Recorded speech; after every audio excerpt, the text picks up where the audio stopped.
Une vie, une œuvre. Théocrite ou les muses amoureuses des bergers. Claude Métras, Jean-Claude Loiseau, Jean-Paul Savignac. On raconte, et l'histoire se passe au IIIe ou au IVe siècle de notre ère, on raconte qu'un jeune homme s'en alla d'Athènes à Corinthe pour retrouver la jeune fille qui lui avait été promise en mariage. Ce jeune homme est demeuré païen et il ne sait pas, en arrivant, que la famille de sa fiancée s'est convertie au christianisme. Et tandis qu'il se repose des fatigues du voyage, voici qu'au cœur de la nuit, il voit entrer dans sa chambre la jeune fille vêtue de blanc, un bandeau noir et or sur le front. Alors il l'invite au jeu de l'amour, en évoquant Déméter, Dionysos, Eros, Vénus, ou plutôt Aphrodite. Mais la fiancée lui répond qu'elle a été par sa mère vouée à la virginité pour servir le Dieu nouveau, c'est-à-dire le Christ. La jeune fille, cependant, va enfreindre l'interdit, s'abandonner au feu qui la brûle, et lorsque la mère, au matin, la découvre ainsi, nue entre les bras de son amant, la jeune fille ne peut que se livrer à la fureur familiale et s'évader dans la mort avec celui qui lui était promis. Elle rejoint le jeune homme dans la mort pour rejoindre, dit-elle, les anciens dieux.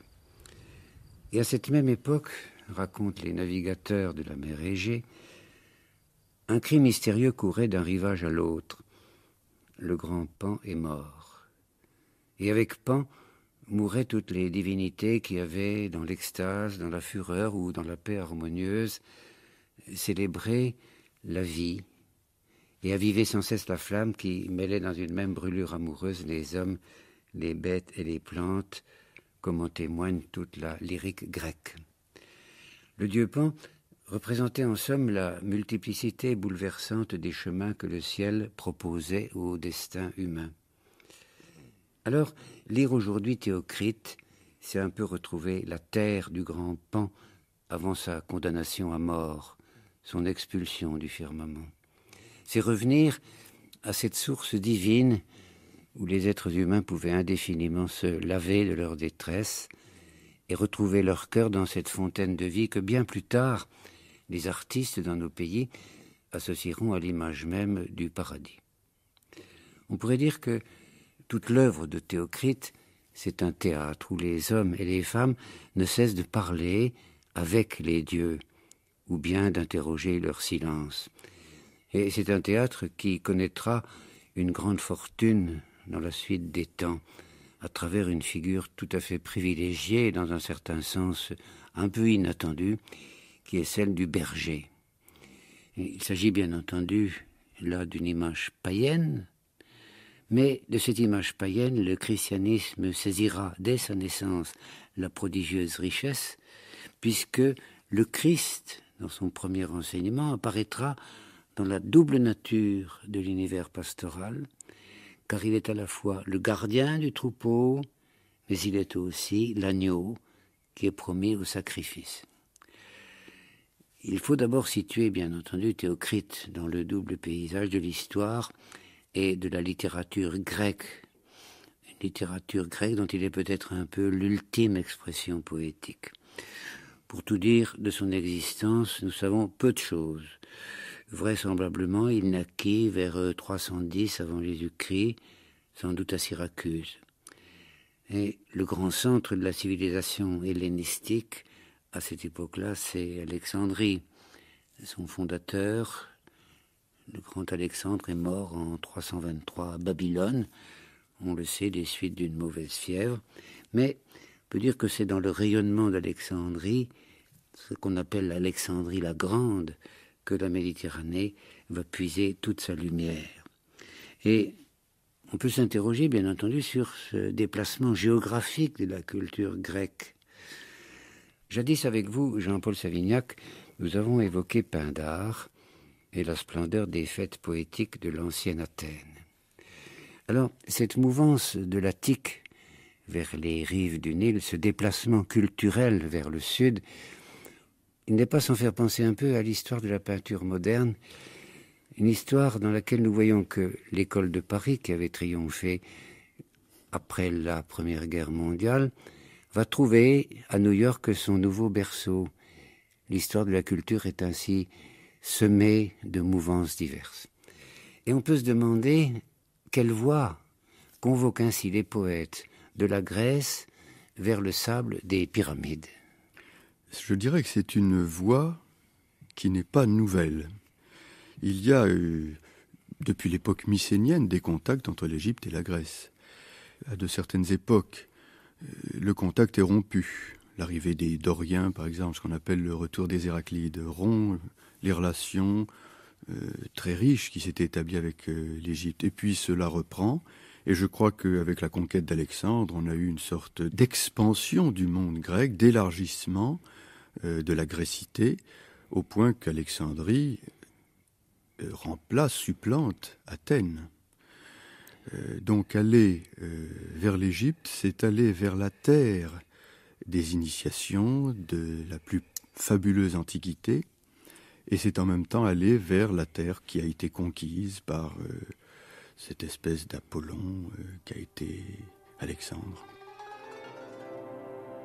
Alors, Platon considérait déjà l'Égypte comme la terre première, le lieu où les dieux étaient d'une certaine manière nés, et où toute la sagesse du monde antique avait trouvé sa matrice. Seulement, les conditions des poètes dans ce long siècle de mouvance a singulièrement changé.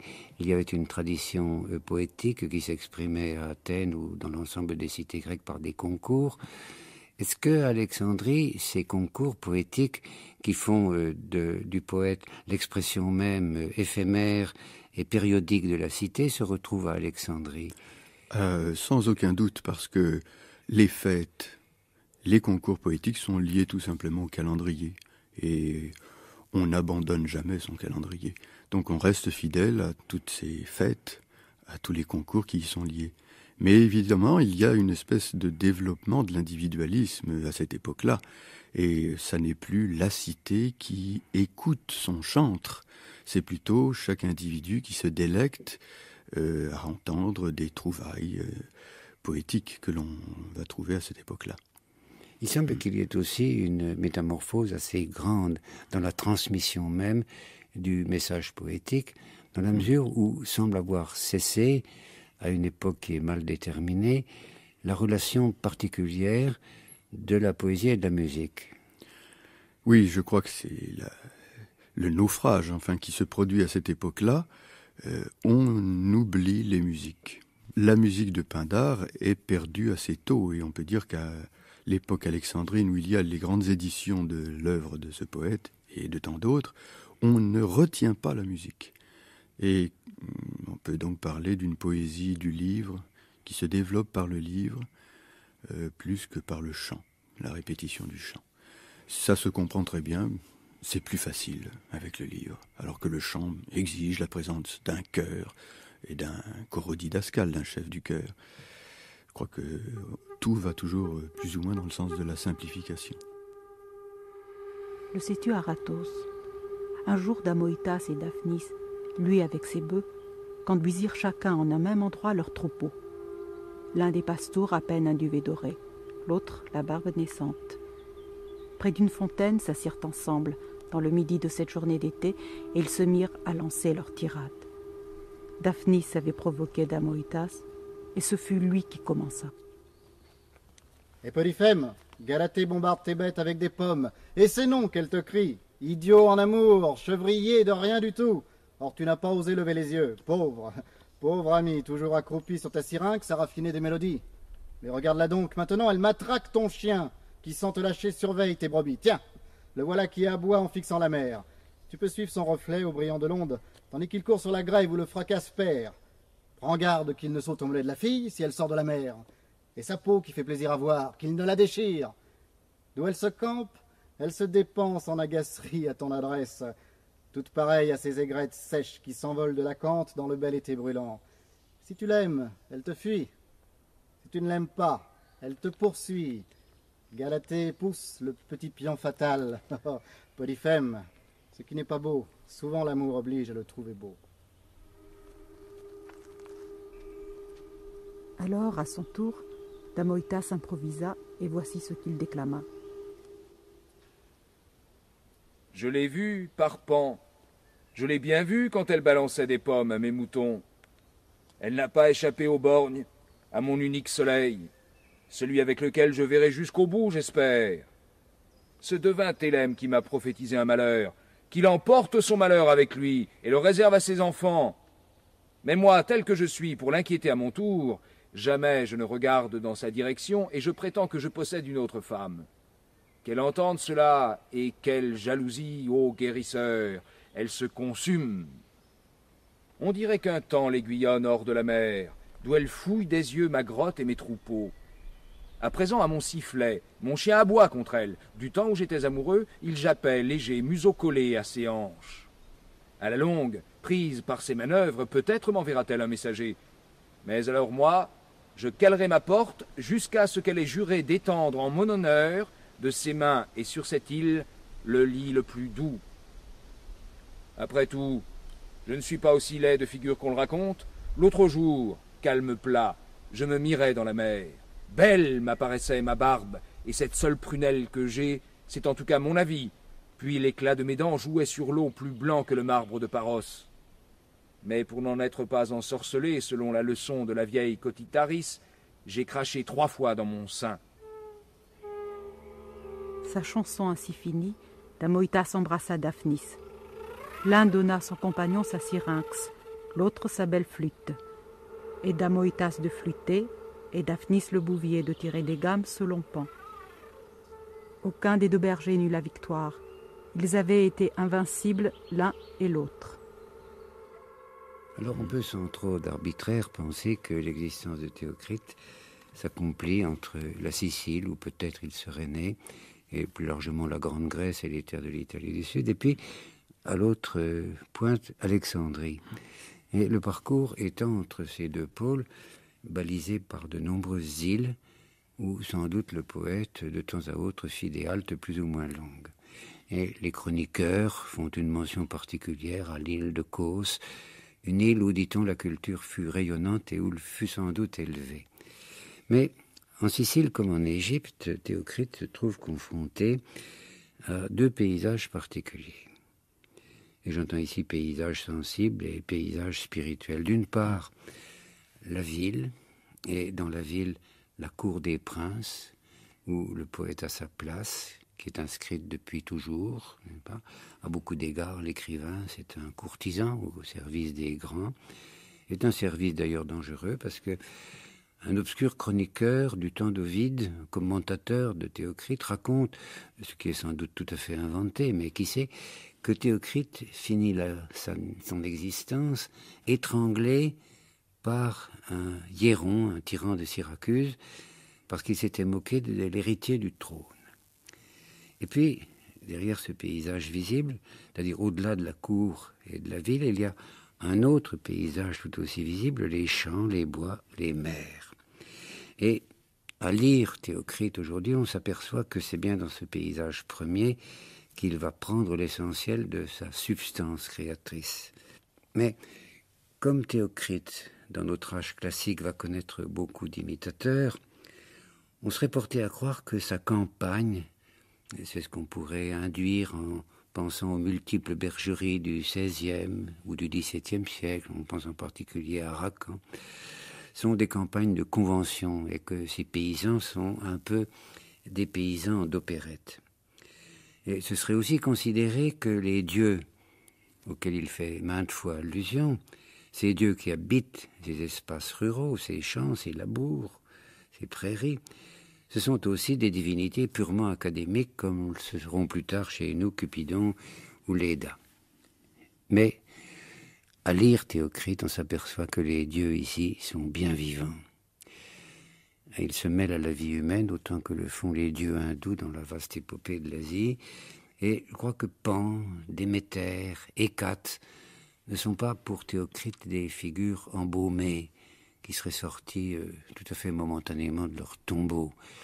Ce sont des figures vivantes dont le poète suit les errances avec autant de passion que les romans du Moyen-Âge suivront les mystères christiques à travers la quête du Graal. Alors, si on se reporte un peu à ce qui s'est passé à Athènes au Ve siècle, on a tout à fait l'impression que chez les philosophes, Socrate, Platon et leurs disciples. Les dieux étaient morts et les fables qui entouraient leur existence pouvaient être considérées comme de pures impostures. Mais on a l'impression à travers justement l'œuvre de Théocrite que ce sont les poètes qui ont maintenu les dieux vivants et bien vivants. Tout à fait. Le poète, je crois, fonctionne avec la sensation. Il s'alimente de sensations. Il est ébloui par la beauté du monde ou non. Et je pense que le poète est en ce sens le dépositaire, disons d'un grand mot, de la théologie, est celui qui constate sans cesse l'existence des dieux. Il est dans un cosmos divin, dans un cosmos habité par des puissances, et ces puissances sont les dieux. Peut-être pas des personnes, mais sûrement des puissances. Et je crois que entre la vision riante, radieuse d'une prairie, d'un champ, d'un arbre, d'un bosquet, et le poète s'établit une relation presque amoureuse, enfin de volupté, qui est la même que celle qui s'établit entre l'homme et la divinité. Un paysage peut décoller, et sa beauté pure, cela devient du divin.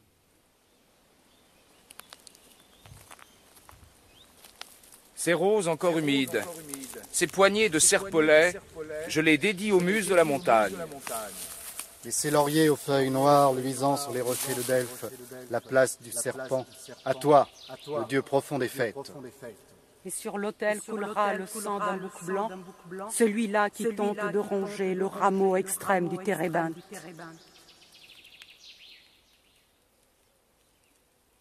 Théocrite aime la créature se confondant d'ailleurs avec ce dont elle procède, c'est-à-dire la création, c'est-à-dire les dieux. Sa relation avec le monde est une relation, je dirais, voluptueuse, religieuse et voluptueuse. Mais il y a une plénitude. Je crois que c'est tout à fait frappant. Plénitude qui consiste à vivre dans une sorte de paradis et à s'intéresser aussi à tout petit détail qui désigne ce paradis comme étant tel. Pas de flou artistique chez lui, mais au contraire des noms rares, nombreux, de plantes bien identifiées, des animaux. Il y a toute une présence foisonnante, toute une présence où afflue l'animal et le végétal, campagnarde, agreste. Muses, mes amis, commencez avec moi cette chanson. Vint Hermès, le premier, de la montagne. Il lui dit, Daphnis, qui t'a brisé, mon compagnon, quelle est celle qui te plaît trop? Άρχεται βουκολικάς, μη σε φίλε, άρχεται ηδάς. Muse à la saison des champs, mes amis, commencez avec moi cette chanson. Vinrent les bouviers, les bergers, les chevriers vinrent. Qu'as-tu, tous demandaient. Vint Priape avec ces paroles. Daphnis malheureux, pourquoi te consumer? Ta jeune fille, ses pieds la portent à toutes les sources, toutes les forêts. Άρχεται βουκολικάς, μη σε φίλε, άρχεται ηδάς. Muse à la saison des champs, mes amis, commencez avec moi cette chanson. Elle te cherche. Ah, ton amour t'emmène trop loin et tu restes impuissant. Tu es un maître bouvier, mais tu ressembles au gardeur de chèvres. Le chevrier, quand il voit ses chèvres qui se font cavaler, les yeux lui brûlent de n'être pas bouc lui-même. Άρχεται βουκολικάς, μη σε φίλε, άρχεται ηδάς. Muse à la saison des champs, mes amis, commencez avec moi cette chanson. Et toi, quand tu regardes les vierges en train de rire, les yeux te brûlent de ne pas entrer dans leur danse. Le bouvier à tout ceci ne répondit rien, mais il mûrissait son amour amer, et il le mûrissait jusqu'au terme fatal. Άρχεται βουκολικάς, μη σε πάλιν άρχεται ηδάς. Muse à la saison des champs, reprenez avec moi la chanson. Et vint la douce, la riante Cypris, au dedans riante, au dehors enflammée. Elle dit, tu te vantais, Daphnis, de faire plier Eros, et n'est-ce pas toi qui as plié sous le terrible Eros? Άρχεται βουκολικάς, μη σε πάλιν άρχεται ηδάς. La figure centrale, c'est celle du berger. Et c'est évidemment pas un hasard si après on a fait naître de Théocrite tout un courant littéraire qu'on désignera sous le nom de littérature pastorale, qui aura un grand essor dans notre propre littérature.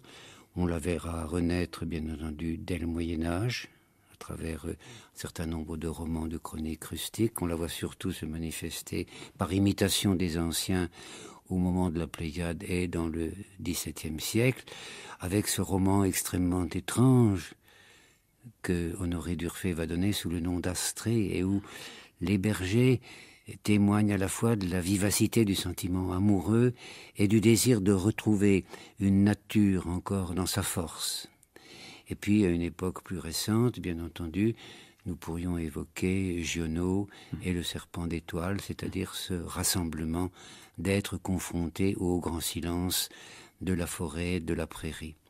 Cette figure du berger est d'une singulière complexité. Il faudrait peut-être rappeler ici que le mot berger en français est hérité directement du latin perbix, la brebis, c'est-à-dire que ce que nous appelons berger, c'est en fait le gardien du mouton. Seulement. Mais le mot tel que l'emploie Théocrite est un peu plus complexe parce qu'il y a plusieurs sortes de troupeaux. Oui, troupeaux de chèvres, donc il serait approprié de parler de chevrier, d'ailleurs le mot existe, est employé par Théocrite. Troupeaux de moutons, donc bergers, troupeaux de bœufs, bouviers. On pourrait même citer, si on veut un quatrième mot, les gardiens qui sont des bergers de chevaux. Oui, l'animal est considéré comme, je dirais pas une personne, mais a une individualité, une qualité propre, une nature, et la chèvre, ça n'est pas le mouton. On n'a pas à confondre cet animal qui est le plus sauvage des animaux domestiques, capricieux, et bien sûr. Je rappelle qu'on sacrifiait une chèvre avant le combat à Artémis pour éviter que le combat soit trop sauvage. Alors, quelle que soit la nature du troupeau, il y a deux éléments qui sont tout à fait significatifs dans la relation de l'homme et de la bête. La première, c'est évidemment le lait. Le lait dont on retrouvera maintes allusions dans les idylles de Théocrite. Le lait qui constitue non seulement la nourriture de base, avec le beurre, le fromage, le lait lui-même, etc., mais qui représente aussi un des aspects possibles du monde primitif. Enfin, il rappelle ici le lait, la mer de lait, chère à l'Inde. Oui, et puis, enfin, le lait associé au miel, d'ailleurs, c'est la boisson de l'âge d'or. L'âge d'or ne connaît pas le vin, on boit du lait, le lait qui ruisselle des bêtes au mail et détermine ce bonheur dont on rêve. Edgar Poe, grand poète de toutes les humeurs et de toutes les eaux, a rêvé de lait. Et d'ailleurs, Bachelard dit, je crois quelque part, dans un rêve, toute eau est un lait. Donc c'est bien le liquide originel de la béatitude première. Parce qu'il est aussi le lien proprement maternel, enfin pas au sens propre du terme, mais dans la mesure où nous sommes tous enfants de la terre, que par conséquent le lait est un peu le signe de notre alliance avec la création tout entière. Absolument, et on retrouve aussi ce lait dans le ciel, avec la Voie lactée, qui elle aussi est le lait qui attend les âmes, les élus. Alors il y a un autre élément chez toutes ces bêtes qui sont les compagnes de l'homme, sur lesquelles l'homme a un double regard. Il est le gardien, mais il est aussi celui qui reçoit des bêtes, enfin leurs paroles. Il y a le sang, parce que ces bêtes, enfin en particulier les chèvres, auxquelles vous faisiez allusion tout à l'heure, les boucs aussi, les agneaux, toutes ces bêtes sont des bêtes de sacrifice. Oui, alors ça c'est la partie bouchère. Enfin, il y a dans l'Antiquité un lien évident entre la boucherie et la religion. D'ailleurs, le sacrificateur s'appelle Mageiros. C'est pas absent d'ailleurs du christianisme ni des autres cultes. Non plus. On a conservé effectivement cette notion-là, mais on sait que dans l'Antiquité, l'autel ensanglanté était l'autel honoré, était signe de religion, signe de piété. Et aujourd'hui, le sang nous ferait plutôt peur. Alors que dans l'Antiquité, il était signe de violence, bien sûr, mais le sang, est-ce que ça n'est pas ce qui se réfère au plus grand plaisir et à la plus grande souffrance aussi? Plaisir pas seulement sadique, celui de verser le sang, mais il y a peut-être aussi des écoulements de sang qui peuvent évoquer un certain plaisir. Et puis, c'est aussi la perte du sang, l'indication d'une menace, de la mort proche, du danger, la blessure, bien sûr, du guerrier, signifie sa mort prochaine. Et aussi le sang de la virginité, parce que... Et le sang aussi de la virginité, qui serait plutôt lié au plaisir, ou à un plaisir futur, disons. Oui, qui est aussi l'indice d'un changement de statut de la femme. Également, qui atteint sa plénitude et sa capacité d'avoir du plaisir. Αδίτη το ψιθύρισμα και απίτης έπολε τίνα από τι τες παγιέσει μελίζεται αδίδε και τι συρίζδες. Μετά πάνα το δεύτερον άθλον απίσει κατίνος έλι κεραίαος στράγος έγα τη λάμψη αΐ καδεγά λαβή τίνος γέρας εστέ καταραίει εχήμερος χήμαρο δε καλόν κρέας έστε καμέλξι. C'est une douce chose le murmure et ce pain, chevrier qui joue près des sources. Mais douce aussi est ta flûte. Après Pan, tu remporteras le prix. Si lui choisit un bouc cornu, toi tu prendras une chèvre. S'il s'en va avec une chèvre en récompense, il te reviendra un cabri. Quelle est bonne la chair du cabri avant la traite. Ton chant, ô berger, tombe goutte à goutte plus doucement que l'écho de cette cascade qui s'égrène dans les rochers. Si les muses emmènent en présent la brebis, il te restera la récompense d'un agneau nourri au parc. Mais s'il leur plaît de préférer l'agneau, à toi d'emmener ensuite la brebis. Laisse potita nymphan, laisse épole, tede cathixas, ostocatan de stuto geolophon et emurike syride. Tas degas egon, en tode nomefso. Veux-tu parler nymphe, veux-tu chevrier, parmi les tamaris, t'asseoir ici, au penchant de ce tertre et jouer de ta flûte. Et moi, je veillerai tes chèvres. Un Dieu nous défend, ô berger. À l'heure de midi, un Dieu nous défend de jouer de la flûte. Nous craignons Pan. En ce moment, il se repose, là de chasser. Il est mauvais, et sans cesse l'âcre bile lui pique les narines. Mais toi, Tircis, tu sais chanter la passion de Daphnis, et tu es très fort face aux muses des gardeurs de bœufs. Ici, sous l'orme, asseyons-nous vis-à-vis de Priape et des fontaines, là où il y a ce siège de Beauvairon et les chênes. Si tu chantes comme autrefois tu as chanté, tenant tête à Chromis le Libyen, je te donnerai à traire 3 fois une chèvre mère de 2 cabris. Elle les nourrit et donne encore jusqu'à 2 bidons. Et je te ferai présent d'un vase en bois, profond, caressé par une douce cire, à 2 oreilles, tout neuf, sentant encore le ciseau. Dans la relation du berger avec le paysage qui l'entoure, il y a un élément qui est particulièrement important, lié d'ailleurs pour une part aux bêtes elles-mêmes et puis aussi à la solitude du berger, qui est la musique. Et on comprend très bien que le dieu Pan va occuper dans la mythologie du berger une place importante, puisque Pan, c'est celui qui porte la flûte, c'est celui qui domine au fond les instruments de musique, qui partage avec Apollon le règne du sonore. Oui. Et alors justement, ce règne est partagé, comme vous dites, parce que Apollon se voit attribuer la lyre, instrument, disons, plutôt sérieux, sévère, droit, alors que la flûte déclenchait, si l'on en croit les auteurs anciens eux-mêmes, la transe, la grande frayeur. Je dois quand même employer le mot panique, qui est un adjectif qui vient de Pan. La flûte déchaîne les énergies. La lyre, au contraire, les tempère, les apaise et les conduit. Oui. Ce dieu Pan est un dieu extraordinairement étrange, une des figures les plus complexes du ciel grec. Il faut remercier James Hillman de lui avoir consacré voici quelques années un beau livre sous le titre Pan et le cauchemar.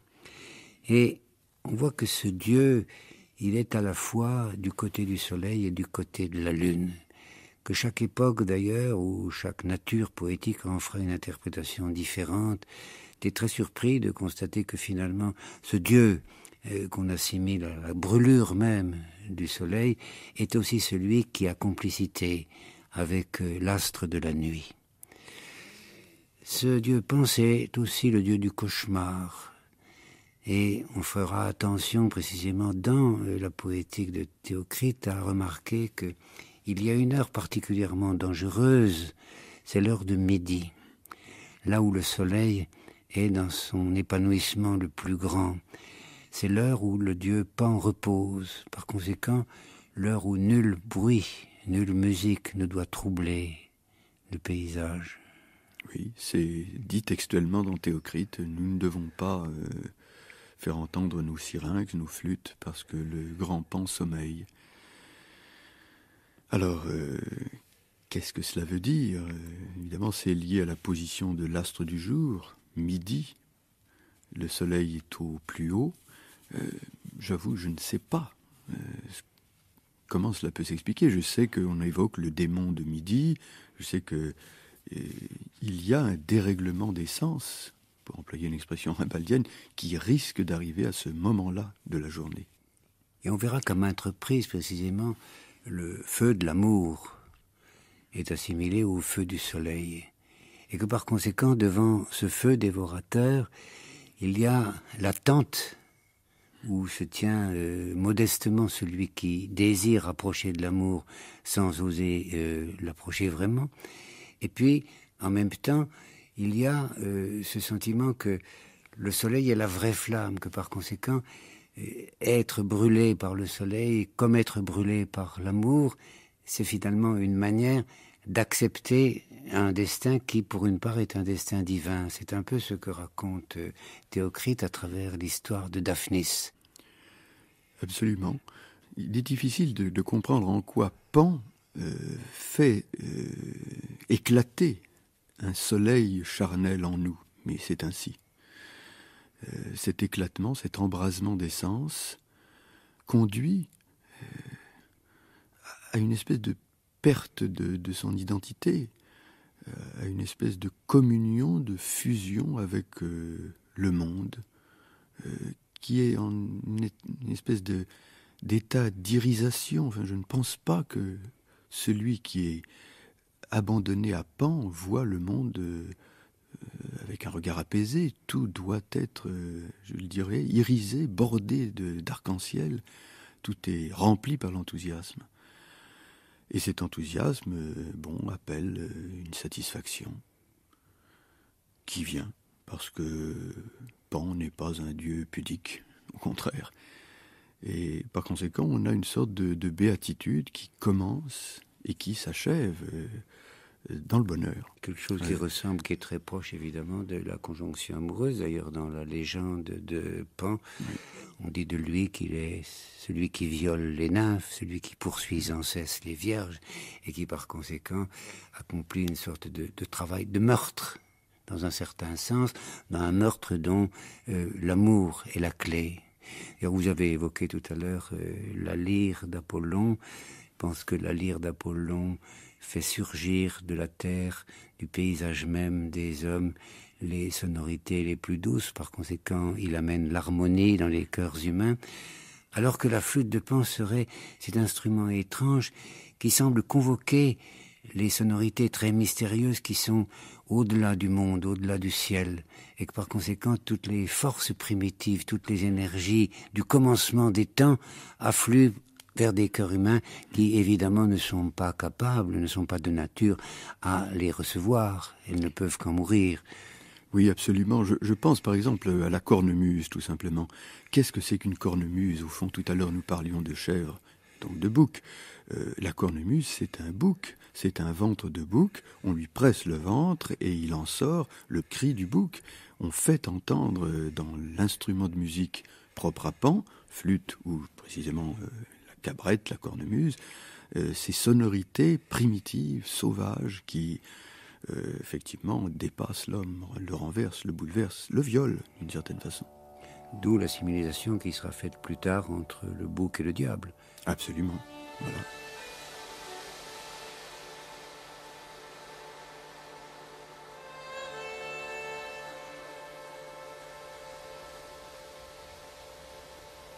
Δέλφοι σε μανίασεν, εγώ δε πι δέλφοι διδάφνε αϊθώ. Χως αυτά λακή μέγα καπηρίσασα, κι ξάπινας άνθη, κουδέσποδον είδομες αυτάς. Ούτοτι και δέλφης, εν η φλόγη σαρκαμάθινη. Ειν ξέλ και τιτίνον εμών ποτί δώμα τον άντρα.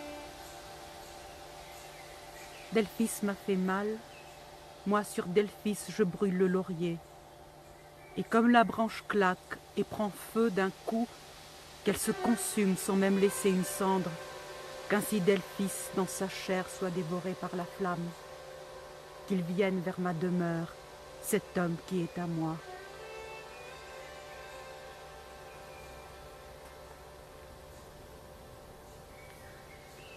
Εστρίσα πόπεντο και τριστάδε πότνια φωνώ, είτε γυνάτινο παρακεκλείται, είτε και ανήρ τόσον έχει λαθάς, όσον ποκάθισε αφάντη, εν δία λάστινεν ευκλαμό αριάδνας, ειν ξέλ και τιτινός, εμών ποτί δώμα τον άντρα.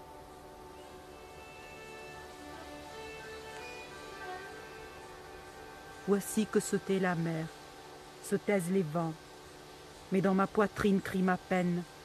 Ah, c'est moi qui suis léché par la flamme. De celle qui l'a prise, cet homme a fait, au lieu de son épouse, une femme mauvaise, une fille perdue. Qu'il vienne vers ma demeure, cet homme qui est à moi.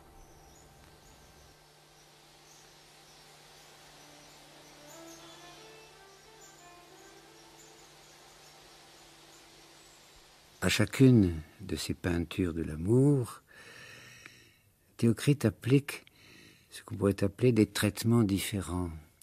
Dire qu'il y a un ensemble de traditions proprement poétiques, mais que Théocrite joue de ces traditions pour inventer des formes nouvelles et qu'il y a des formes qui tiennent de la confrontation dramatique, qui ferait assimiler les pièces lyriques à un véritable théâtre. Il y a de courtes idylles, il y a des poèmes plus longs avec des refrains qui reviennent. Enfin, c'est-à-dire que nous nous trouvons en face d'un vaste opéra qui serait composé de partitions extrêmement différentes les unes des autres. Oui, l'art du poète se marque aussi, bien sûr, dans les formes. Et il y a en particulier, assez souvent représenté dans son œuvre, ce qu'on appelle les chants amébés. C'est-à-dire, un berger propose un thème à un autre berger et il décide de rivaliser. C'est-à-dire que s'il faut faire, je ne sais pas moi, la description d'une offrande, on va faire une offrande à tel dieu, tel autre va dire en autant de vers, 3 vers par exemple pour commencer, à peu près la même chose, mais mutatis mutandis, en d'autres termes. Et à chaque fois, il s'agit de surpasser ce qui a été dit. Ce sont véritablement des joutes poétiques où il faut vaincre en étant meilleur que le précédent. Et cela donne des choses absolument excellentes. Il y a d'abord dialogue, et le dialogue est chose profondément humaine, et il y a art, car il y a intention de se surpasser. On essaye de dire suprêmement ce que l'autre a déjà dit dans une forme qu'il faut justement changer. Et il y a un certain nombre de poèmes qui sont ainsi présentés. Je ne sais plus, je pense qu'il y en a un où il y a le personnage de Lacon et de Comatas. Le poème s'appelle, je crois, berger de chèvre contre berger de mouton, où on voit que les animaux, eux aussi, font un départ, une différence entre les deux, et où Lacon et Comatas rivalisent justement d'expression. Ce serait bien de pouvoir faire ça à la radio, de mettre en face deux poètes et de les amener à se surpasser. Mais peut-être faut-il être berger pour faire cela. Attention, mes chèvres! Ce berger là-bas qui se croit du pays, ce Lacon, fuyez-le! Hier, il m'a volé ma pelisse! Hé, mes brebis, loin de cette fontaine, le Comatas, vous ne le voyez pas? Avant-hier, ma flûte a disparu avec lui. Quelle flûte? Toi, l'esclave de Sibirtas? Par hasard, tu aurais une flûte? Tu ne te contenterais pas de couiner dans une pipe de roseau en compagnie de Corydon? La flûte qu'Olicon m'avait donnée, monsieur l'homme libre. Mais dis-moi, quelle pelisse Lacon a-t-il jamais pu te ravir, hein, Comatas? Ton maître Maras n'en a même pas une pour dormir. Cette pelisse toute tachetée, un cadeau de Crocyllos, le jour où il avait sacrifié une chèvre aux nymphes. Crapule, tu en séchais d'envie, pour finir tu m'as mis tout nu. Non, Parpan, gardien de nos rivages, ce n'est pas Lacon, fils de Calétis, qui t'a dépouillé de ta cape, je le jure. Ou alors qu'il me disperse, le dieu, et que je me jette du haut de ce rocher dans la rivière en dessous. Et moi, mon ami, par les nymphes de tous ces étangs, qu'elles me soient propices, paisibles. Je jure que ce n'est pas Comatas qui a pris ta flûte en cachette. Si je le crois, que je souffre l'enfer de Daphnis. Écoute autre chose. Si tu oses gager un cabri, et ce n'est pas la mort d'un homme, eh bien, je suis prêt à me mesurer à toi, champ contre champ, jusqu'à ce que tu perdes le souffle. Rien ne me presse. Ce qui me fâche si sec, c'est ton audace à planter tes yeux droit dans les miens. Tu oublies que j'étais ton maître quand tu n'étais qu'un jeunet. Constater où aboutit une grâce, élever des chiens, mieux, élever des louveteaux pour qu'ils vous dévorent. Et quand est-ce que j'ai appris de toi, ou seulement entendu rien de bien? Vilain bout d'homme, et avec ça jaloux. Quelle leçon pour toi, Lacon, quand je t'enculais et que tu gémissais. Les chèvres se mettaient à bêler, et le bouc les enfourchait. Bossu comme tu es, puisses-tu ne pas être enterré plus profond que dans mon cul? Mais viens seulement, viens par ici et ton tour de chant sera le dernier. Je suis le bien-aimé des muses. Elles en oublient Daphnis le chanteur. L'autre jour, je leur fis l'offrande de 2 chevreaux. Je suis le préféré d'Apollon. Sa vie de pâtre va être célébrée. Pour lui, je soigne le plus beau des béliers. Mes chèvres ont toutes des cabris jumeaux, sauf 2. Je les trais sous les yeux d'une fille. Pauvre, encore tout seul à traire? Ça, Lacon fait déborder 20 faisselles de fromage, ou presque, et dans les fleurs il se roule avec un garçon encore tout frais. Mon prochain cadeau à mon ami, ce sera une palombe prise au gîte dans un genévrier. À peine l'aurais-je tondu, la brebis brune, que pour sa cape, Cratidas en recevra la toison. Je me détache d'Alcippe. Elle ne m'a pas embrassé, les mains à mes oreilles, après avoir reçu de moi la palombe. Je suis captif de Mède. Il m'a étreint si bellement et fortement, quand je lui ai fait présent d'une flûte. Il est défendu au pis Lacon de défier le rossignol, au huppe de contrarier les cygnes.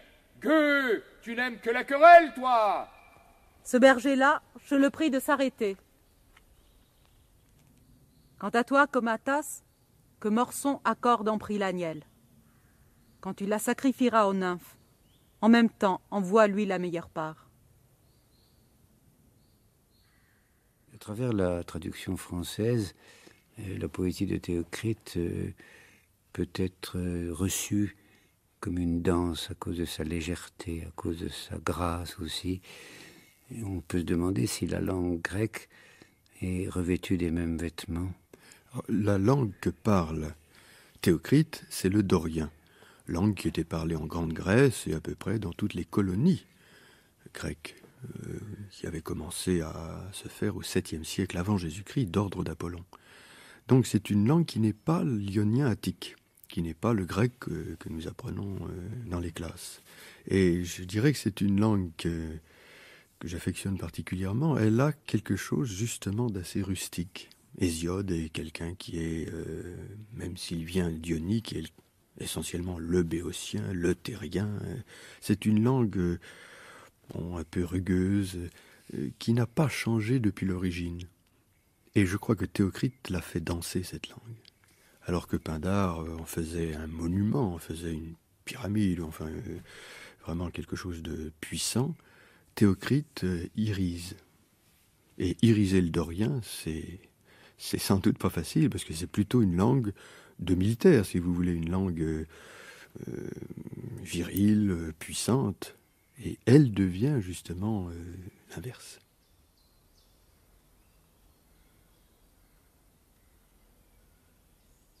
Ô blanche Galatée, pourquoi repousses-tu celui qui t'aime, plus blanche à voir que le lait caillé, plus délicate que l'agneau, plus gonflée de sève que la génisse, plus luisante que le raisin vert? Pourquoi te promènes-tu ici lorsque le doux sommeil me retient, et t'en vas-tu aussitôt lorsque le doux sommeil me libère, fuyant telle une brebis qui a aperçu le loup gris? Moi je me suis mis à t'aimer, jeune fille, pour la première fois lorsque tu vins avec ma mère, désireuse de cueillir des plants d'hyacinthe dans la montagne, et que je vous montrais le chemin. M'arrêter maintenant, après t'avoir encore revu? Non, ce n'est pas possible. Mais toi, par Dieu, tu ne t'en soucies pas. Je devine bien, fillette, ma gracieuse, pourquoi tu t'en vas. Tu fuis mon grand sourcil velu qui me barre le front d'une oreille à l'autre. Tu fuis mon œil unique et mon nez aplati sur la lèvre. N'empêche que tel que je suis, j'ai au pâturage 1 millier de bêtes, je les trais et je bois le lait le plus blanc. Le fromage ne me manque ni en été, ni en automne, ni aux fêtes de l'hiver. Pleine charge toujours sur mes clés. Je sais jouer de la flûte comme pas un des cyclopes ici, chantant pour toi, ma douce pomme sauvage, en même temps que pour moi, souvent dans la nuit, jusque sur l'aurore. J'élève pour toi 11 fans de biche au collier et 4 petits ours. Viens donc me trouver, et tu ne regretteras rien. Laisse la mer glauque se déchirer contre le rivage. Tu vivras une nuit plus douce dans la caverne, à mes côtés. Il y a un poème de Théocrite tout à fait admirable qui est consacré au Cyclope. Le Cyclope, quand il était adolescent et qu'il se trouvait beau garçon, enfin qu'il avait peu de barbe au menton, était tombé amoureux de Galatée. Mais Galatée, bien entendu, n'a pas eu beaucoup de regard pour lui. Et ce malheureux Cyclope est resté avec cette nostalgie en lui, ce désir de la femme qui n'aura pas trouvé son chemin. Et il va écrire un poème, ce Cyclope, ce poème qui va au fond être un poème de l'amour réparateur. C'est-à-dire que c'est dans la poésie même, à l'instar d'ailleurs de Théocrite, que ce malheureux solitaire va trouver consolation à son abandon. Alors, ce qui est très étrange, c'est que l'œil, le Cyclope n'en a qu'un, et qu'on a l'impression, si l'on suit Théocrite, qu'en réalité, ce caractère borgne va l'ouvrir à ce qu'on pourrait nommer le 3e œil, c'est-à-dire à un œil intérieur qui lui permet de voir plus loin que son aventure personnelle. Oui, enfin, il y aurait beaucoup à dire sur le fait d'être borgne. Disons qu'il y a déjà un caractère peut-être initiatique. Odin, par exemple, dans la mythologie scandinave, est borgne. Celui qui accepte de perdre un œil voit avec l'autre le monde d'une façon particulière. Il n'a pas autant de notion du relief. Et puis je dirais qu'il cligne forcément de l'œil, qu'il guigne, qu'il regarde de travers, de côté, qu'il a un regard oblique. Et le regard oblique, on reconnaît d'ailleurs le nom du diable dans oblique, diabolos, le regard oblique, c'est le regard du temps au fond. Le soleil est, sauf à midi, toujours oblique. Donc le temps est oblicité. Et à partir du moment où on entre dans la dimension du temps, on entre aussi, semble-t-il, dans la dimension intérieure, la dimension de l'imaginaire. Et cet amour qui n'a pas pu se vivre avec Galatée, il est approfondi dans l'intérieur. L'œil unique du Cyclope lui permet de voir au-dedans de lui. D'ailleurs, Théocrite raconte très bien comment, peu à peu, au travers des saisons, le cyclope compose au fond, en lui, pour sa consolation, l'image de cette Galatée, qu'il imagine trayant les brebis avec lui, faisant les fromages, cueillant les herbes, et se livrant aux mille accomplissements de la vie quotidienne, dans un paysage de bergerie tout à fait apaisé. Absolument. Moi, je pense que l'amour est d'abord extérieur, satisfait, c'est l'affrontement de deux épidermes, si l'on veut, etc. Mais lorsqu'il n'est pas satisfait, l'amour devient intériorité. Et alors on atteint donc là la dimension de l'imaginaire. Il y a là des lauriers, il y a de fins cyprès, il y a un lierre noir, la vigne de raisin muscat, il y a l'eau fraîche, mon ambroisie venue de la neige par les pentes couvertes d'arbres de l'Etna. Qui préférerait à cela avoir la mer et les vagues? Et si moi je te parais trop velu, eh bien, je garde des bûches de chêne et sous la cendre, un feu infatigable. J'endurerai donc que tu me brûles même l'âme, même mon œil unique, quasiment mon miel. Le berger est aussi celui qui, la nuit, découvre le ciel. C'est le véritable découvreur des constellations. Nous avons toute raison de penser, par exemple, que la naissance de l'astrologie est liée aux gardiens de troupeaux, que dans les vastes nuits pendant lesquelles le berger veille sur ses bêtes, il a le temps aussi d'apercevoir le jeu des étoiles et des constellations, que par conséquent, c'est celui qui voit dans l'au-delà de l'espace. Il Absolument. est l'astronome premier. Oui, le berger, le marin aussi, mais enfin surtout le berger, et qu'on pense, vous parliez tout à l'heure du serpent d'étoiles qu'a évoqué Giono, bien sûr, je pense aussi au Chant du Monde, où Antonio, le héros, est amoureux d'une aveugle. Et étant tombé amoureux d'elle, il marche seul avec un compagnon, ne parle pas, et réfléchit, découvre au fond en lui une intériorité, et s'essaye à trouver des façons de faire comprendre à celle qu'il aime, qui est aveugle, à quoi ressemble le monde. Et il bute souvent sur des difficultés, comment lui faire voir les étoiles, elle qui ne voit pas. Et il découvre toujours, malgré tout, quelque chose.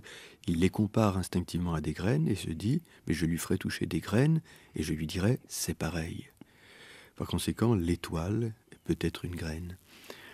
Mais surtout, ce qu'il faut retenir, c'est que celui qui connaît bien les étoiles et celui qui est amoureux a l'esprit tout d'un coup qui devient fertile. Il devient créateur, il devient poète. Il chante les étoiles. Dans le Chant du Monde de Giono, Antonio donne des noms aux étoiles, spontanément. Oui, il faudrait d'ailleurs souligner, pour revenir un peu à l'aspect musical que nous avons indiqué à propos de Pan, qu'il y a bien des concordances entre ce que nous appelons le langage musical, la géographie des sonorités, et puis le ciel étoilé qui, à sa manière, écrit lui aussi une musique. Le ciel tourne, Platon l'a dit, et c'est ce frottement des sphères l'une contre l'autre qui produit cette divine harmonie. Et dans le songe de Scipion, Scipion dit bien que les hommes sont devenus tellement bruyants qu'ils n'entendent plus la musique des sphères. Que dirions-nous aujourd'hui ? Mais ce qu'il serait passionnant d'essayer de faire, c'est d'entendre la musique des sphères. Moi, je pense que les poètes sont capables d'entendre la musique du ciel, la musique d'Uranos. Alors, le berger ici devient le gardien du silence. On peut se demander d'ailleurs, puisque nous avons évoqué la Sicile et la Grande Grèce, on peut se demander dans quelle mesure il n'y a pas une relation entre ce regard de berger, qui est le regard premier, c'est-à-dire à une époque où tous les hommes sont plus ou moins voués à la vie pastorale, et puis les tentatives de l'école pythagoricienne pour redécouvrir le silence. Mais alors, les pythagoriciens inversent au fond le mouvement, puisque ils enferment l'initié ou le néophyte, celui qui doit participer au rite, dans des grottes, dans des espaces souterrains. Comme si finalement le monde du silence était le même en haut et en bas. Oui, c'est le caractère même de l'initiation, se recueillir, arrêter de voir comme migrer de soi toutes les parties, se recueillir pour pouvoir justement, au-delà du silence, entendre cette musique céleste le culte de la musique chez les pythagoriciens aboutissait, je pense quand même, au-delà du silence, à entendre cette musique première. Et on l'atteignait également par le culte, l'exercice de la mémoire. Vienne pleine de miel, Tircis, pleine de rayons. Puisses-tu goûter de la figue d'Aïgilos si douce, car tu chantes mieux que la cigale. Tiens la coupe. Vois, mon ami, comme elle sent bon. Tu la croirais lavée à la fontaine des heures. Viens ici, Kisaïtha. Très là. Et vous, mes chèvres, ne sautez pas trop, de peur que le bouc ne vous monte dessus.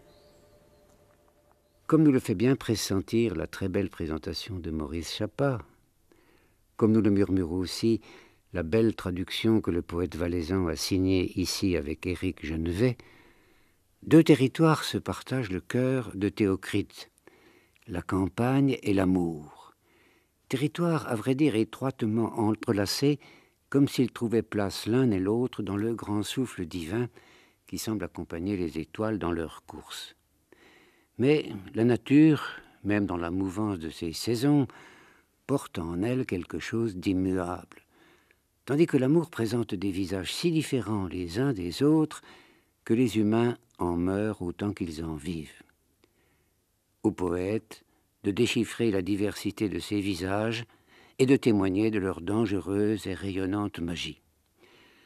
Dans la sensibilité grecque, Théocrite introduit un registre nouveau qui donne à l'être aimé une dimension inconnue jusque-là. Affranchissant le continent amoureux de toutes les attaches qu'il avait avec les vieux mythes de l'Ellade, le poète ramène les amants à leur mesure proprement humaine, fournissant ainsi les figures premières qui s'épanouiront plus tard dans notre tradition romanesque. Cet amour est, pour Théocrite, le chemin qui ouvre aux hommes le secret de leur propre cœur. Et ce chemin, bien sûr, est semé d'embûches, d'incertitudes et de désespérance. Mais en même temps, parce qu'il est le lieu d'une expérience spirituelle, il est révélation des infinies richesses de l'âme, le témoin aussi de toutes les aventures intérieures qui nous sont offertes à travers la rencontre des esprits et des corps. À propos de l'Inde, mais aussi de Dionysos, Alain Danielou écrivit jadis « La jouissance est l'essence du monde ». Et sans nul doute, Théocrite aurait pu partager la demeure de Gauguin aux îles lointaines, cette demeure qui s'appelait la maison du jouir. Et multiples sont ici ceux qui convoquent Théocrite au partage des plaisirs, des vierges tout ensorcelées par le vent du printemps, des femmes accomplies qui cherchent dans la passion d'amour l'énigme de leur vie, ou des adolescents alliant en leur fraîcheur la grâce de l'enfance et la promesse du futur. C'est là un désir que nulle saison ne saurait éroder. De sa jeunesse jusqu'à son âge extrême, Théocrite n'a cessé de célébrer ce qui, dans la chair de l'amante ou de l'amant, est signe de la beauté. Car tous les amours nous sont ouverts, même lorsque l'âge paraît nous éloigner des turbulences de la chair, même lorsque les méandres du quotidien semblent nous détourner des étreintes violemment inscrites dans la profondeur du sang. Et le poète, sans cesse, nous murmure que si, comme toutes les formes vivantes, nous sommes appelés un jour à disparaître, la voie royale est celle qui nous conduit à mourir d'amour, après avoir bien sûr épuisé tous les trésors que nous propose la volupté, le jeu fragile et merveilleux des échanges et l'usage flamboyant de la parole, puisqu'il n'est point d'amour qui ne soit d'abord poésie. Garçon, tu es venu après 2 nuits, toi que j'aime. À la 3e aurore, tu es venu. En un jour vieillissent ceux qui soupirent. Autant le printemps a plus de douceur que l'hiver, et la pomme plus que la prunelle des haies. Et quant à la toison, la brebis a bien plus de laine que son agneau. Autant aussi une jeune fille l'emporte sur une femme qui en est à son 3e amant. Autant une petite biche est plus fine qu'une génisse. Autant le rossignol si clair de voix est notre préféré parmi les oiseaux. D'autant l'homme que je suis. Ta vue l'a épanoui et je me suis lancé vers toi, tel un voyageur que le soleil brûle vers l'ombre d'un chêne. Mégarien du port de Nisée, vous les champions de la rame, goûtez vos aises, vous qui honorez par-dessus tout Dioclès, le petit amant venu chez vous d'Athènes. Sans y manquer au premier printemps, les adolescents se rencontrent en foule autour de sa tombe pour disputer le premier prix du baiser. Celui qui le plus suavement aura pressé ses lèvres sur des lèvres, revêtu de couronne, retourne à sa mère. Et il en a de la chance, le juge de ces baisers de garçon. Je le vois à longues aspirations invoquer le rayonnant Ganymède pour se faire une bouche telle la pierre de touche de Lydie, avec laquelle les changeurs reconnaissent si l'or est ou n'est pas vraiment pur.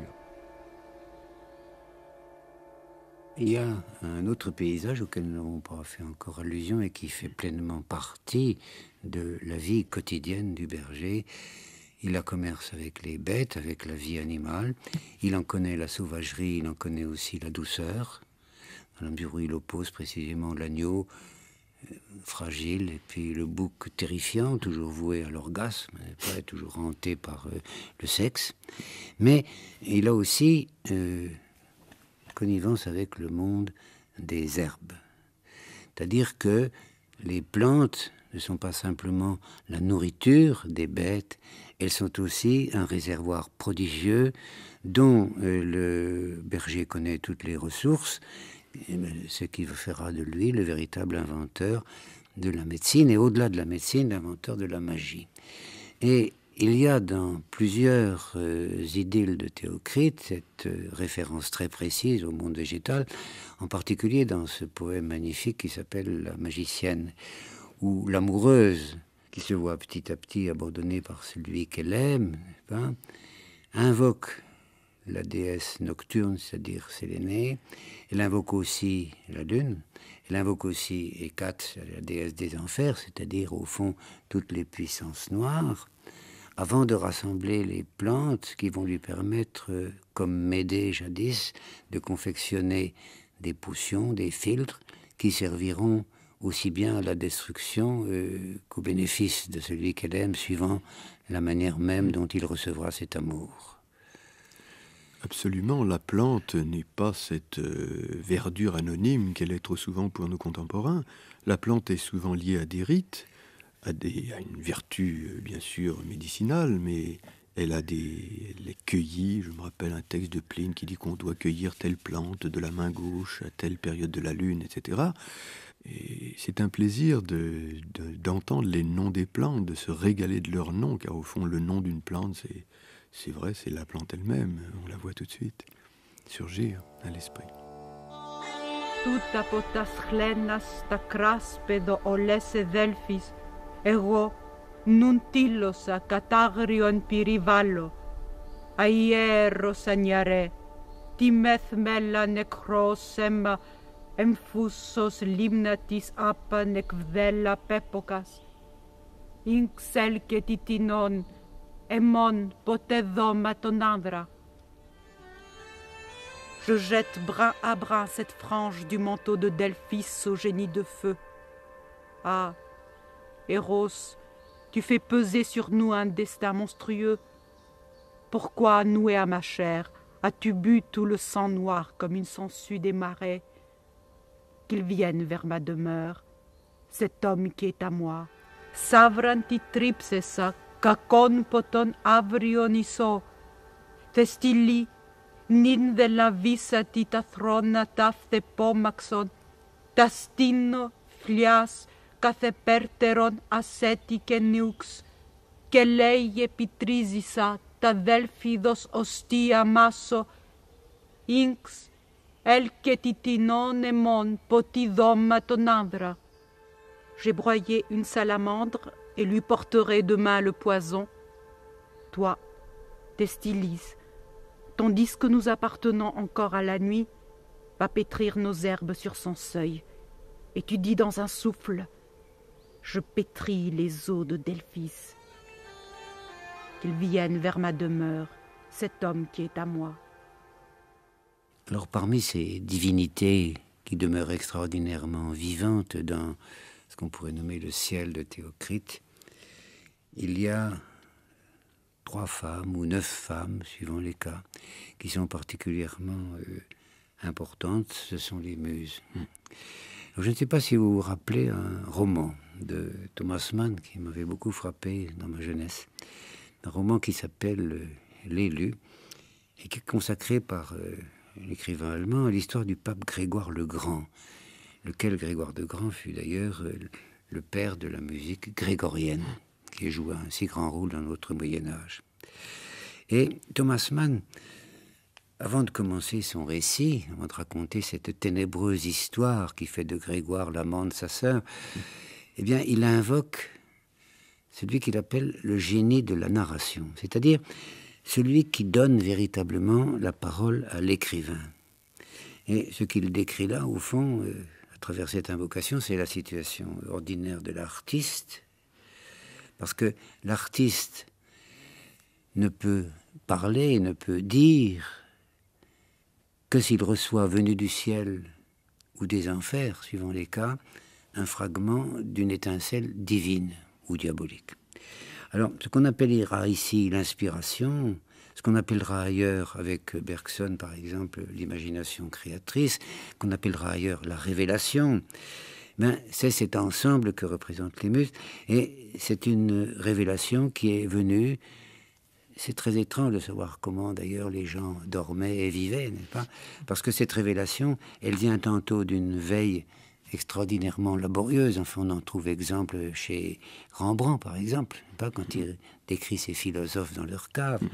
Tantôt, des mystérieux pouvoirs du songe, ce qu'on retrouverait dans la Renaissance italienne.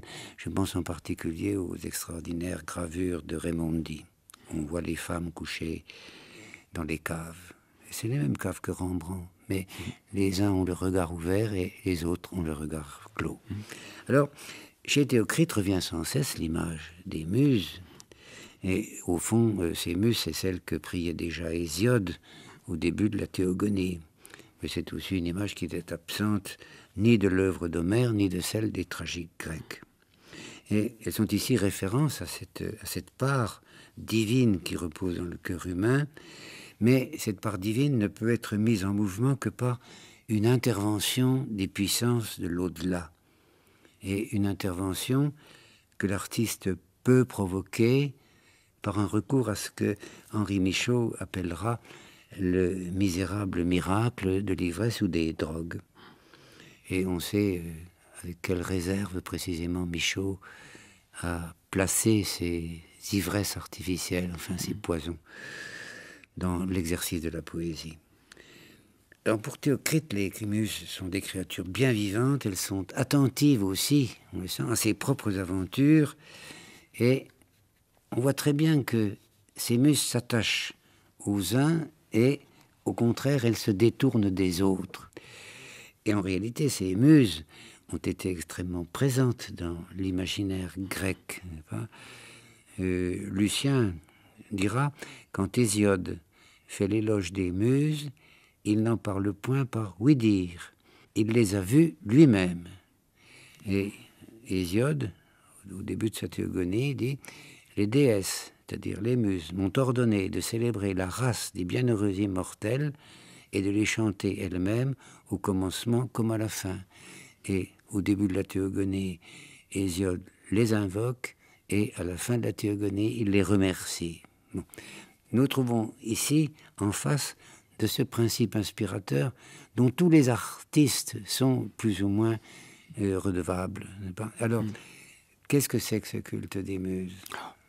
C'est une question passionnante. Je signale que Robert Marteau, le poète qu'on connaît bien, a des idées là-dessus. C'est lui qui m'a fait remarquer que seuls les Grecs avaient désigné, enfin la muse avait un nom pour désigner ce principe inspirateur. On peut s'attarder sur l'étymologie de muse, ça ne donne pas grand-chose. Je peux en 2 mots vous dire qu'on balance entre une étymologie qui consisterait à poser la racine men-mon, qui signifie quelque chose comme la pensée. Les muses seraient donc la pensée. L'autre versant, ce serait de les mettre en rapport avec le nom qui désigne la montagne, mais le mot est latin, mons, montis, et il n'a pas de représentant en grec, ce qui est un petit peu gênant. Donc ce serait ou bien celle de la pensée, ou bien celle de la montagne. mettons tout le monde d'accord, ce sont celles de la pensée qu'on rencontre sur la montagne. Les poètes vont sur l'Hélicon, vont sur la montagne, Hésiode, Pindare aussi d'ailleurs, et là, effectivement, on rencontre les muses. Alors qu'est-ce que c'est que voir les muses? Car c'est vrai, Hésiode dit qu'il voit les muses. Je pensais au moment où vous disiez cela à l'instant, qu'il y a des gens qui ont vu la Sainte Vierge, de nos jours encore. Donc il ne faut pas exclure la possibilité d'une apparition. Il faut penser que tout le monde juge qu'il y a une origine divine du chant et du mythe. Et dans l'Antiquité la plus reculée, je pense, et en Grèce et en Thrace en particulier, tous les mythes étaient des institutions. Et c'est-à-dire qu'il y avait une liturgie, qu'il y avait une célébration, qu'il y avait un office. Et en Thrace, par exemple, on pense qu'il y a 3 muses à l'origine. Ensuite, elles seront 9, il y a 3 muses. Et tous les ans, dans un vallon avec ruisseau, et spécialement dans une grotte, la nuit de l'univers, il y avait 3 jeunes vierges qui accomplissaient certains rites d'initiation au chant, à la musique universelle.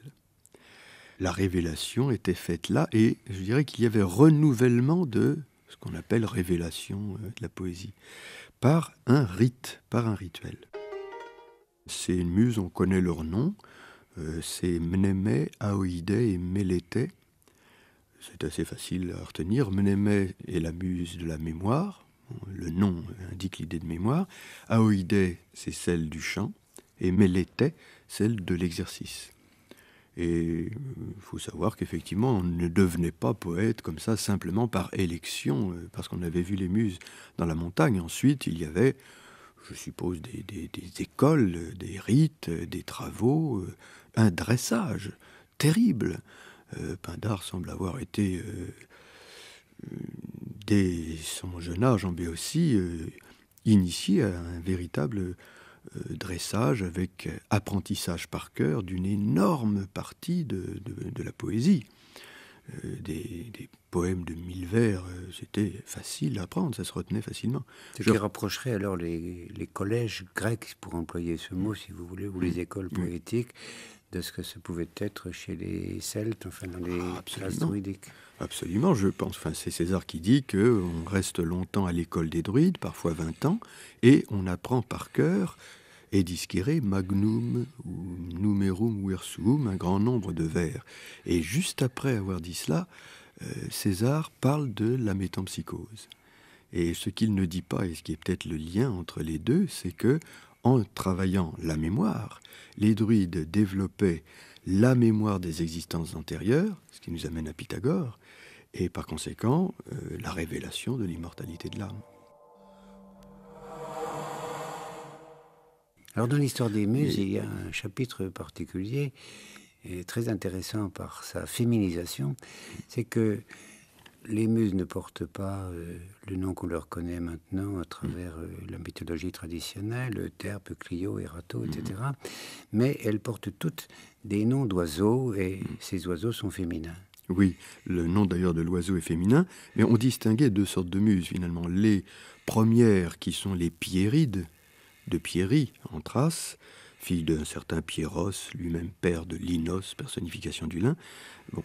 Et ces Pierrides auraient été 3 d'abord, puis 9, et on raconte qu'elles auraient voulu rivaliser avec les 9 muses héliconiennes, c'est-à-dire proches d'Apollon, dont les noms sont ceux que vous avez dit, Calliope, Clio, etc. Et que ces 9 Pierrides auraient chanté dans un concours affrontant les 9 muses officielles, si je puis dire. Elles auraient été vaincues, et elles auraient été, selon Ovide, transformées en pie, ce qui est très intéressant. On a même le nom de ces 9 Pierrides, Columbas, qui correspond à chaque fois à un nom d'oiseau. C'est pour ça d'ailleurs que je crois que c'est intéressant. Le plongeon, Iunx, le torcol, Kenkris, qui désigne une sorte de petit faucon, Kissa, la pie, Kissao veut dire avoir des envies à propos des femmes enceintes, Chloris le loriot, Acalantis le chardonneret, Nessa le canard, Pipo l'alouette, et Dracontis, qui désignerait, on ne sait pas très bien, peut-être un serpentaire, quelque chose comme ça. Mais ce qui est frappant, c'est que ce sont des oiseaux et des êtres féminins. Je fais cette libation 3 fois, et 3 fois, souveraine, je dis, qu'une femme soit couchée à ses côtés, ou même un homme, qu'il ait autant d'oubli que Thésée, oublieux d'Ariane aux tresses flottantes, dans l'île de Dia, autrefois. Qu'il vienne vers ma demeure, cet homme qui est à moi. Théocrite ou les muses amoureuses des bergers. Claude Métras, Jean-Claude Loiseau, Jean-Paul Savignac. Texte lu par Dido Licoudis, Philippe Bory, Jean-Baptiste Malartre. Nous sommes dans une écologie de haute volée, je dirais, avec Théocrite. C'est absolument certain. Et il faut donc effectivement lire Théocrite pour le plaisir, l'irradiation lumineuse, méridienne, méridionale qui se dégage de cette poésie, pour retrouver ce dont nous sommes toujours nostalgiques, un dialogue avec la nature. Nin demona eias apothento nerota dacriso, ectinos arxome, tismi kakon agaietuto, inf atoivuloi canathoros aminanaxo, alsos esertemidos, ta de toca polamenala thiria pombevske, peritadon endelena. Fraxeo mentonero nothe niceto, potna selana. Je reste seule à présent pour dire le glas de mon amour. D'où sort mon mal? Qui m'a attiré dans ce piège? Anaxo, la fille de Boulos, s'arrêta chez nous, prête pour gagner le bosquet d'Artémis comme porteuse de corbeilles. Suivait la déesse ce jour-là un cortège de bêtes sauvages, et parmi elles, une lionne. Sais-tu le secret de mon amour, puissante Sélénée? L'anthologie poétique de Théocrite, publiée sous le titre Toute l'idylle, est présentée par Maurice Chappat, traduite par Maurice Chappat et Éric Genevet, et publiée aux éditions de La Différence dans la collection Orphée. Enregistrement et mixage Laurent Leclerc, Pierre Mine.